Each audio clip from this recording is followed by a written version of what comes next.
Hello दोस्तों, आपका स्वागत है हमारे चैनल द स्टोरी नॉलेज में। आज हम आपके लिए लेकर आए हैं जोसेफ न्यूटन की book don't believe everything you think की समरी। क्या आप अधिक सोचने, ज्यादा चिंता करने और खुद को असफल मानने के चक्र में फंसे हुए हैं? अगर ऐसा है तो आप अकेले नहीं हैं। बहुत से लोग इन मुद्दों से जूझते हैं, लेकिन क्या आप जानते हैं कि आपकी सोच आपकी पीड़ा की शुरुआत और अंत है? यदि आप अपनी सोच को बेहतर बनाने और अपने जीवन को बदलने के लिए तैयार हैं, तो यह वीडियो आपके लिए है। तो आइए दोस्तों, शुरू करते हैं। The journey to finding the root cause of suffering. तिच नहत हान कहते हैं, दर्द यानी पेन होता है, लेकिन पीड़ा यानी सफरिंग ऑप्शनल है, यानी इससे बचा जा सकता है। यह 2 बार गोली खाने जैसा है। आप पहले तीर यानी दर्द से नहीं बच सकते, लेकिन आप दूसरे तीर यानी पीड़ा से बचने का विकल्प चुन सकते हैं। ऑथर जोसेफ न्यूटन ने पीड़ा को रोकने के लिए चिकित्सा से लेकर ध्यान तक सब कुछ करने की कोशिश की, लेकिन कुछ भी काम नहीं आया। आखिरकार एक गुरु ने उन्हें सिखाया कि मन कैसे दुख पैदा करता है।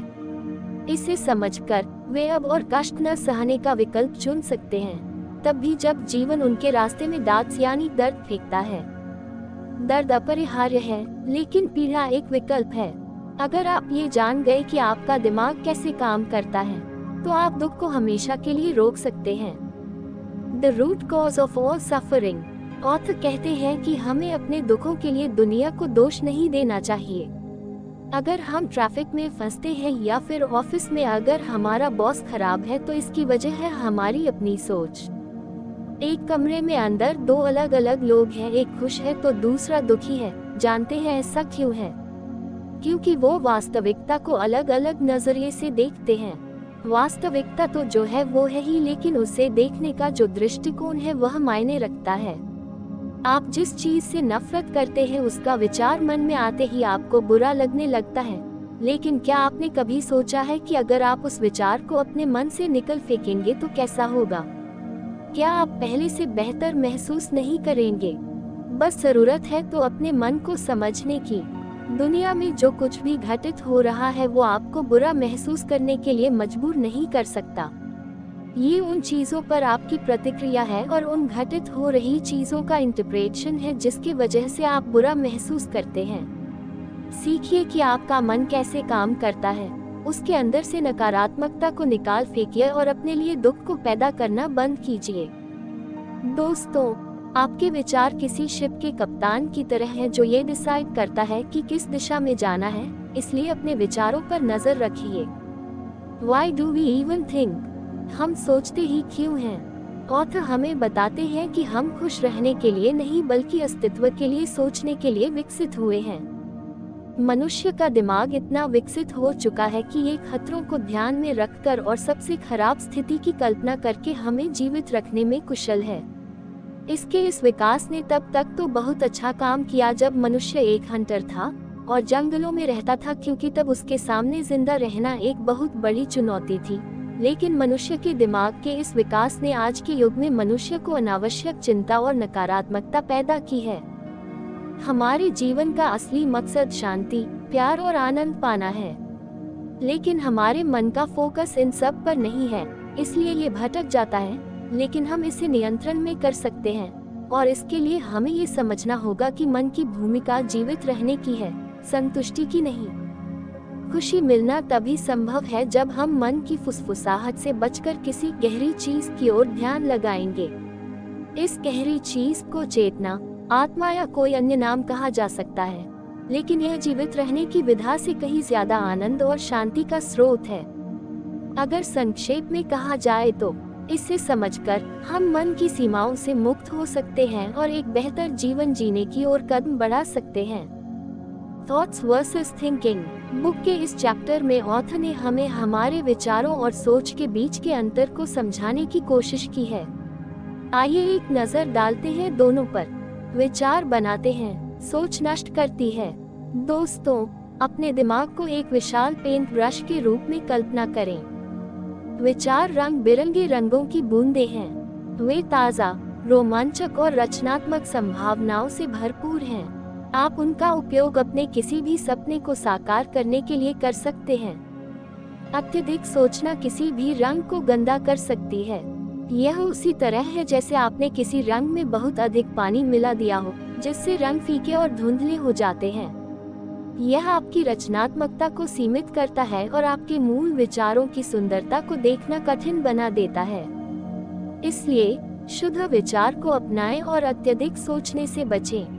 अपनी रचनात्मकता को स्वतंत्र रूप से बहने दें और अपने भीतर के कलाकार को चमकते हुए देखें। इंटरनल राडार और इमोशनल डैशबोर्ड। इसलिए अपने मन की सुने, अपनी प्रारंभिक प्रेरणाओं पर भरोसा करें और नकारात्मकता में फंसने से बचें। इससे आपकी रचनात्मकता प्रवाहित रहती है और आपका मूड अच्छा रहता है। यदि हम केवल वही महसूस कर सकते हैं जो हम सोच रहे हैं, तो क्या हमें उस तरह महसूस करने के लिए सकारात्मक रूप से सोचने की आवश्यकता नहीं है? जैसा कि आमतौर पर समझा जाता है, सकारात्मक भावनाएं अच्छे विचारों को आपके मन में नहीं लाती हैं। हमारी प्राकृतिक स्थिति आनंद, प्रेम और शांति की है, लेकिन ये मन के अंदर विचारों की परतों के नीचे दब जाती है। ऑथ ने हमें कुछ आश्चर्यजनक सच्चाई बताई हैं जो इस प्रकार हैं। मानवीय अनुभव निर्मित होने के 3 सिद्धांत हैं: यूनिवर्सल माइंड, कॉन्शियसनेस और थॉट। यूनिवर्सल माइंड हर जीवित चीज की अंतर्निहित ऊर्जा और बुद्धिमत्ता की तरह है। यह हर जीवित चीज में मौजूद है, जो बीज के पेड़ बनने या आपके शरीर को खुद को स्थिर रखने जैसी प्राकृतिक प्रक्रियाओं का मार्गदर्शन करती है।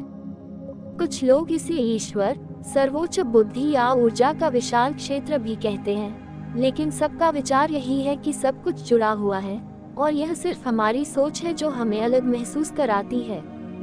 जब आप इस सार्वभौमिक मन में प्रवेश करते हैं, तो आप संपूर्ण, प्रिय, आनंदमय, शांतिपूर्ण और प्रेरित महसूस करते हैं। लेकिन जब आप विचारों में फंस जाते हैं और अलगाव के भ्रम पर विश्वास करते हैं, तो आप अकेला, निराश, क्रोधित और डरा हुआ महसूस करते हैं।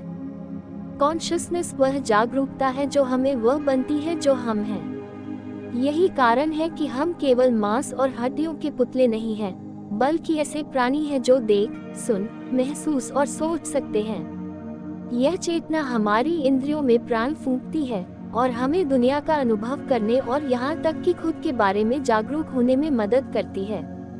इसके बिना हमारी इंद्रियों को यह भी पता नहीं चलेगा कि क्या करना है, जैसे एक कैमरा अंधेरे की ओर इशारा करता है। यह हमारे अनुभव का बुनियादी ऑन स्विच है। थॉट एक रॉ डाटा की तरह है जो हमारे अनुभवों को आकार देते हैं।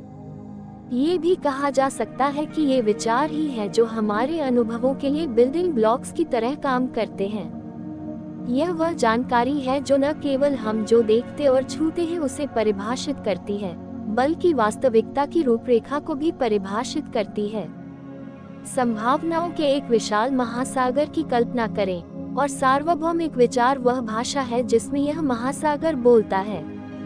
यह हमारी इंद्रियों को अपनी जानकारी को दृश्यों, ध्वनियों और भावनाओं में अनुवाद करने में मदद करता है और यह हमारे दिमाग को इस जानकारी को आकार देने और उसके साथ बातचीत करने का अधिकार देता है, जिससे ब्रह्मांड के चल रहे निर्माण में योगदान मिलता है। यूनिवर्सल थॉट को समझने से हम हर चीज के अंतर संबंध और हमारी व्यक्तिगत और सामूहिक वास्तविकताओं को आकार देने में हमारे अपने विचारों की भूमिका को समझ सकते हैं। मन, चेतना और विचार के सिद्धांतों को समझना केवल यह समझने के बारे में नहीं है कि हम चीजों को क्यों महसूस करते हैं। यह जीवन के उतार चढ़ाव से निपटने का भी एक शक्तिशाली उपकरण है। इन अंतर्निहित शक्तियों को स्वीकार करके हम चुनौतियों से ऊपर उठने और अधिक संतुष्टिदायक अनुभव बनाने की क्षमता को अनलॉक कर सकते हैं। If thinking is the root cause of our suffering, how do we stop thinking? Auth कहते हैं कि हमें अपनी सभी सोच को रोकने के बजाय इसे बहने देना चाहिए। बस जरूरत है तो इस बात की फंसे नहीं। इसे पानी एक गंदे कटोरे की तरह समझें। हमें गंदगी से लड़ने की जरूरत नहीं है, बस गंदगी को बैठने दें और यह अपने आप ठीक हो जाएगा। यही बात हमारे दिमाग पर भी लागू होती है। इसके लिए जागरूकता की आवश्यकता है। जब हम अपने विचारों पर ध्यान देते हैं, विशेषकर नकारात्मक विचारों पर, तो हम बिना किसी निर्णय के उन्हें आसानी से देख सकते हैं। इससे वे प्राकृतिक रूप से लुप्त हो जाते हैं, जैसे बादल धूप को रास्ता दे देते हैं। विचार किसी दलदल की तरह हैं। जितना अधिक हम इससे बाहर निकलने का संघर्ष करते हैं, उतना ही गहराई से हम इसमें डूबते जाते हैं। इसके बजाय आराम करें और अपने आंतरिक ज्ञान पर भरोसा करें, जो आपको शांति की ओर वापस ले जाएगा। यह लहरों पर सवारी करने जैसा है, प्रवाह के साथ चलें, उसके विपरीत नहीं। जैसा कि पहले चैप्टर्स में ऑथर ने बताया है कि हमारी प्राकृतिक अवस्था आनंद और शांति है, और यह हमेशा रहती भी है, भले ही विचार के बादलों से छिपा हो।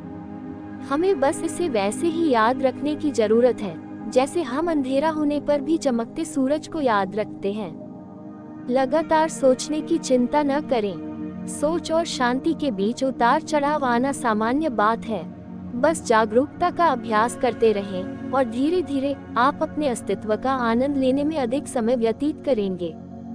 इन बातों का पालन करके आप सोच के प्रभाव को कम कर सकते हैं और आंतरिक शांति और खुशी के अधिक क्षणों का अनुभव कर सकते हैं। How can we possibly thrive in the world without thinking? क्या आपने कभी ध्यान दिया है कि जब आप किसी काम में बहुत मशगूल हो जाते हैं तो समय कब निकल जाता है पता ही नहीं चलता। ऑथर कहते हैं कि यही पीक परफॉर्मेंस का राज है। पीक परफॉर्मेंस के लिए सिर्फ कड़ी मेहनत या सोच की ही आवश्यकता नहीं होती, बल्कि अपने अंदर के विचारों को भी शांत करने की आवश्यकता होती है। इसे बाइक चलाने के उदाहरण से समझें। जब आप बाइक चलाना या फिर कोई भी नई चीज सीखते हैं तो शुरू में आपको उसके लिए बहुत मेहनत करनी होती है, लेकिन जब आप उसमें पारंगत हो जाते हैं तो आपका शरीर खुद बिना किसी एफर्ट के काम करने लगता है।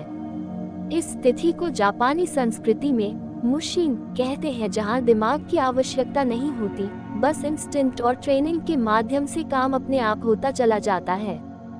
यही बात एथलीटों, कलाकारों, सर्वश्रेष्ठ प्रदर्शन करने वाले किसी भी व्यक्ति पर लागू होती है। वे विचारों से प्रभावित नहीं होते, वे अपनी प्रतिभा के वाहक होते हैं और परफॉर्म करते समय वह अपने मन के विचारों पर नहीं, अपनी परफॉर्मेंस पर ध्यान देते हैं। और पीक परफॉर्मेंस वैसे ही आती चली जाती है, जैसे हम हर सांस लेने और छोड़ने के बारे में सोचे बिना स्वतंत्र रूप से सांस लेते जाते हैं।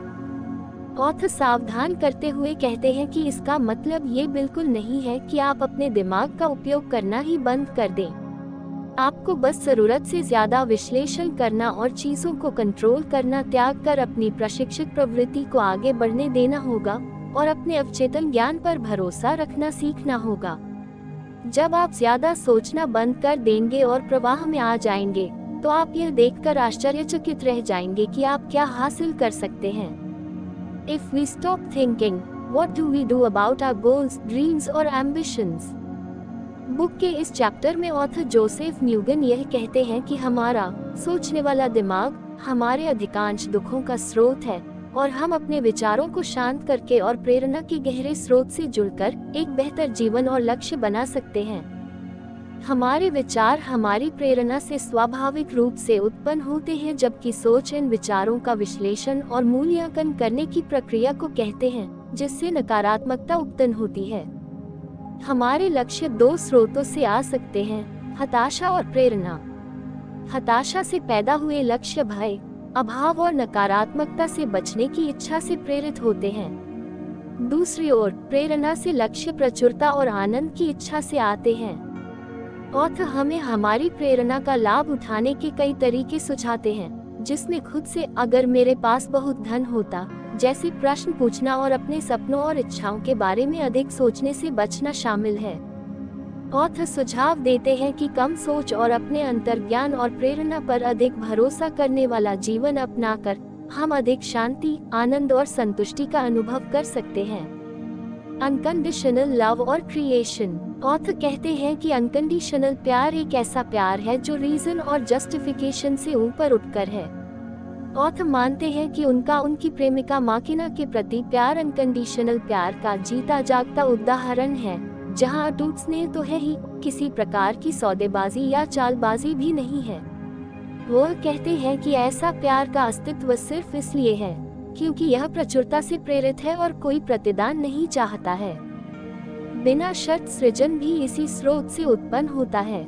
यह प्रसिद्धि या भाग्य जैसे बाहरी पुरस्कारों के लिए नहीं, कुछ करने के बारे में नहीं है, बल्कि पूरी तरह से सृजन के आनंद को लेने के लिए कुछ करने के बारे में है। अपेक्षाओं से मुक्त सृजन में ही सच्चा जादू रहता है। ऑथर कहते हैं कि हम में से अधिकांश लोग सशर्त निर्माण के जाल में फंस जाते हैं और लगातार लक्ष्यों का पीछा करते रहते हैं। यह हमें थका देता है क्योंकि हम मटेरियल अचीवमेंट से ऐसी जगह को भरने की कोशिश करते हैं जो वास्तव में खाली ही नहीं है, बस हमें खाली दिखती है। बिना शर्त प्यार और सृजन दोनों को अनलॉक तभी किया जा सकता है जब हम हमारे विश्लेषणात्मक दिमाग को शांत करके और भीतर के अनंत स्रोत का दोहन करें। यह विश्वास की एक ऐसी छलांग है जो हमें गैर सोच के क्षेत्र में कदम रखना सिखाती है, जहां रचनात्मकता निर्बाध रूप से बहती है। यहाँ सृजन का कार्य ही पुरस्कार, अंतिम पूर्ति बन जाता है। ये इतना आसान नहीं है, लेकिन पुरस्कार असीमित हैं। बिना शर्त प्यार और सृजन को अपनाने से हम खुशी और संतुष्टि के उस स्तर तक पहुंच सकते हैं जिसके बारे में हम सोच भी नहीं सकते। वर्तमान में शांति, आनंद, प्रेम और संतुष्टि का अनुभव करने के बाद आगे क्या?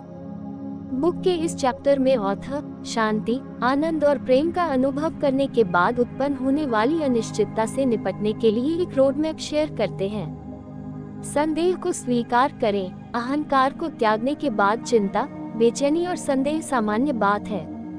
ऐसा इसलिए है क्योंकि अहंकार, जो आपके जीवन को नियंत्रित करने का आदी है, फिर से अपना कब्जा जमाने की कोशिश करता है।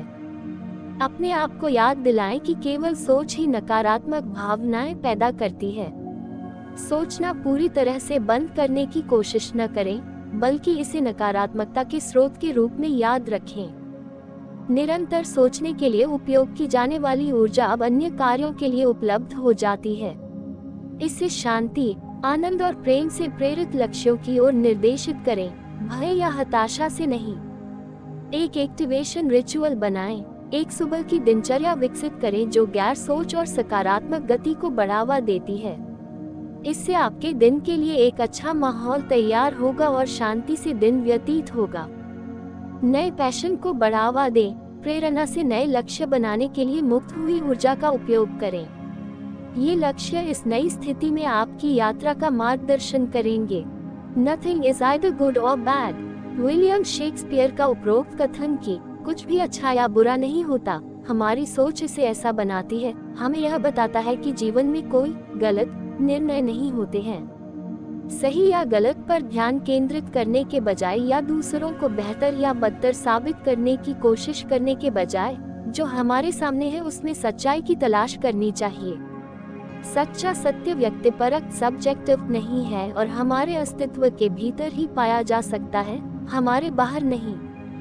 नकारात्मक भावनाएं गलतफहमी का संकेत हैं, क्योंकि हम अपने अनुभवों का मूल कारण भूल गए हैं और इसका कारण हमारी सोच है। नकारात्मक भावनाओं पर काबू पाने के लिए हमें यह पहचानना होगा कि हमारी सोच ही हमारी भावनाओं का मूल कारण है और इसे प्यार से अपनाना चाहिए। यह अंततः समाप्त हो जाएगा, जिससे हम शांति, प्रेम और आनंद की स्थिति में लौट सकेंगे। सभी संभावित दृष्टिकोणों के प्रति खुले रहकर और जीवन की सुंदरता के प्रति खुले रहकर हम जीवन की वास्तविक प्रकृति के बारे में अपनी समझ को गहरा कर सकते हैं। How do you know what to do without thinking? दोस्तों, एल्बर्ट आइंस्टीन ने कहा था कि इंट्यूटिव माइंड एक सेक्रेड गिफ्ट की तरह है और तर्कसंगत मन एक वफादार सेवक है। हमने एक ऐसा समाज बनाया है जो इंट्यूटिव माइंड का सम्मान तो करता है लेकिन इंट्यूशन के उपहार को भूल गया है। निर्णय लेते समय हम नॉन थिंकिंग पर निर्भर रहना चाहते हैं, क्योंकि यह चिंता और निराशा का कारण बनता है। अधिकांश लोग पहले से ही जानते हैं कि किसी विशिष्ट स्थिति में क्या करना है, जिसे अक्सर गट फीलिंग या आंतरिक ज्ञान इनर विजडम कहा जाता है। यह जानने के लिए कि बिना सोचे समझे क्या करना है, हमें अपने अंतर ज्ञान को सुनना चाहिए और उत्तर के लिए अपने भीतर देखना चाहिए। हमारा अंतर ज्ञान हमेशा हमें उस ओर ले जाएगा जहां हमें जाना है और किसी भी समय हमें क्या करना चाहिए। जब तक यह मुख्यधारा में नहीं आ जाता तब तक समाज शायद ही कभी हमारे अंतर्ज्ञान की पुष्टि करेगा। इसलिए उत्तरों के लिए बाहरी चीजों के पास जाने से बचना महत्वपूर्ण है। अधिकांश लोग जानते हैं कि क्या करना है, लेकिन वे ऐसा करने से डरते हैं। उदाहरण के लिए, यदि हम अपना वजन कम करना चाहते हैं, तो हम में से अधिकांश लोग जानते हैं कि क्या करना है। पहला कदम यह महसूस करना है कि हम पहले से ही जानते हैं कि क्या करना है, लेकिन हम सिर्फ यह सोचते हैं कि हम डर या आत्मसंदेह के कारण ऐसा नहीं करते हैं। यदि हमें कोई डर या आत्मसंदेह नहीं है और फिर भी हम देखते हैं कि हम नहीं जानते कि क्या करना है, तो अगला कदम अपने आंतरिक ज्ञान अनंत बुद्धिमत्ता पर भरोसा करना है, जो हमें वह उत्तर देगा जिसकी हमें तलाश है। दोस्तों, अगर आपको ये पता है कि आप पहले से ही जानते हैं, तो आपको जो जानना है वह हमेशा आपके पास आएगा। अपने अंतर ज्ञान यानी इंट्यूशन और आंतरिक ज्ञान यानी इनर विजडम पर भरोसा रखें, क्योंकि जब आपको इसकी आवश्यकता होगी तो यह हमेशा आपके लिए मौजूद रहेगा। How to follow your intuition. Author कहते हैं कि अंतर ज्ञान यानी इंट्यूशन व्यक्तिगत विकास और सफलता के लिए एक शक्तिशाली उपकरण है, जिसका उपयोग करने के लिए हमें स्वयं पर भरोसा करना होगा और आंतरिक ज्ञान में विश्वास रखना होगा। इसकी विशेषता शुद्ध एकता और हमारे आसपास की हर चीज से सीधा संबंध है, जो ईश्वर ब्रह्मांड अनंत बुद्धिमत्ता के साथ संरेखित है। सोच इस संबंध को तोड़ देती है, जिससे तनाव, हताशा, क्रोध, नाराजगी और अवसाद जैसी नकारात्मक भावनाएं पैदा होती हैं। गैर सोच या प्रवाह का अनुभव किसी भी समय किया जा सकता है, लेकिन यह वर्तमान क्षण में सबसे प्रभावी है। आध्यात्मिक गुरु और नेता सत्य को खोजने के लिए ध्यान, प्रार्थना और वर्तमान क्षण में रहना सिखाते हैं। जीवन पूरी तरह से हमारे नियंत्रण से बाहर है, लेकिन हम अपने विचारों और भावनाओं को नियंत्रित कर सकते हैं, जो हमारी समस्याओं और नकारात्मक भावनाओं का मूल कारण है। सफलता, खुशी और संतुष्टि हमारी आंतरिक भावनाओं से मापी जाती है। हमें वास्तविक समय में अपना मार्गदर्शन करने, अपनी अनंत बुद्धिमत्ता ईश्वर तक पहुंचने और जरूरत पड़ने पर उत्तर प्राप्त करने के लिए अपने अंतर्ज्ञान और आंतरिक ज्ञान पर भरोसा करना चाहिए। Creating space for miracles. दोस्तों, अपने मन की कल्पना एक ऐसे कमरे के रूप में करें जिसमें विचार भरे पड़े हैं। इस कमरे में और नए चमत्कारिक विचार तभी आ पाएंगे जब आप उनके लिए जगह बनाएंगे। इसलिए किसी चुनौती का सामना करते समय ध्यान रखें, यह सरल तो है, लेकिन अभ्यास की आवश्यकता है। आपके विचार आपकी भावनाओं को नियंत्रित करते हैं, इसलिए तनाव लेना बंद करें और अपना दिमाग साफ करें। What happens when you begin living in non-thinking? दोस्तों, जब आप निरंतर बिना सोच के बिना जीना शुरू करेंगे तो ये कुछ अटपटा लग सकता है और कुछ आश्चर्यजनक चीजें घटित हो सकती है, जिनके बारे में ऑथर ने हमें बताया है। आइए एक नजर डालते हैं। शांति और आनंद। आप शांत और प्रसन्न महसूस करेंगे। यह अपरिचित लग सकता है और आपको यह भी सोचने पर मजबूर कर सकता है कि कुछ गड़बड़ तो नहीं है, लेकिन भरोसा रखें, यह सब सामान्य है। उत्पादकता में वृद्धि। आश्चर्यजनक रूप से खुशी से काम बेहतर होता है और चिंताएं कम होती हैं। जब आप संतुष्ट होते हैं तो समय भी बहुत तेजी से बीतता है। चमत्कार और प्रचुरता। आश्चर्यजनक चीजें तब घटित होने लगती हैं जब आप तनाव लेना बंद कर देते हैं और ब्रह्मांड को अपना जादू चलाने देते हैं। विश्वास जरूरी है। भरोसा रखें कि हर चीज किसी कारण से होती है, भले ही आपने इसे अभी तक नहीं देखा हो। अज्ञात में अनंत संभावनाएं हैं। दोस्तों, इस बुक में बताई गई बातों का मतलब यह नहीं है कि आप जो कुछ भी जानते हैं उससे भूल जाएं। यह बुक हमें एक ऐसा टूल सिखाती है जिससे उपयोग करके हम शांत और बिना सोचे समझे क्षणों का आनंद उठा सकते हैं। इसे इस तरह से सोचें, आपका दिमाग एक शोरगुल वाला बाजार है, जहां चारों ओर तरह तरह के विचारों से भरा हुआ है। जब आप इन विचारों को बढ़ावा देना बंद कर देते हैं, तो शोर शांत हो जाता है, और जब आप अपने आंतरिक ज्ञान को सुनते हैं तो आपके भीतर से आने वाली यह फुसफुसाहट शांति, स्पष्टता और चमत्कारों को अपने साथ लेकर आती है। लेकिन इसके लिए अभ्यास की आवश्यकता होती है। यदि आप वापस पुराने धर्रे पर चले जाते हैं तो अपने आप को दोष न दें, आपका मस्तिष्क अपनी परिचित मुद्रा को बदलने में थोड़ा समय लेगा, लेकिन इससे निराश न हो और निरंतर प्रयास करते रहें। तो दोस्तों, हमने इस वीडियो में don't believe everything you think book के बारे में जाना है। हमारा लक्ष्य है कि आप हमारे वीडियो से हर दिन कुछ न कुछ सीखें और इससे अपने जीवन को बेहतर बनाएं। आपको वीडियो कैसा लगा कमेंट में बताइए। इस वीडियो को लाइक करें और हमारे चैनल को सब्सक्राइब करें और इसे अपने दोस्तों के साथ शेयर करना न भूलें। मिलते हैं अगले वीडियो में। धन्यवाद।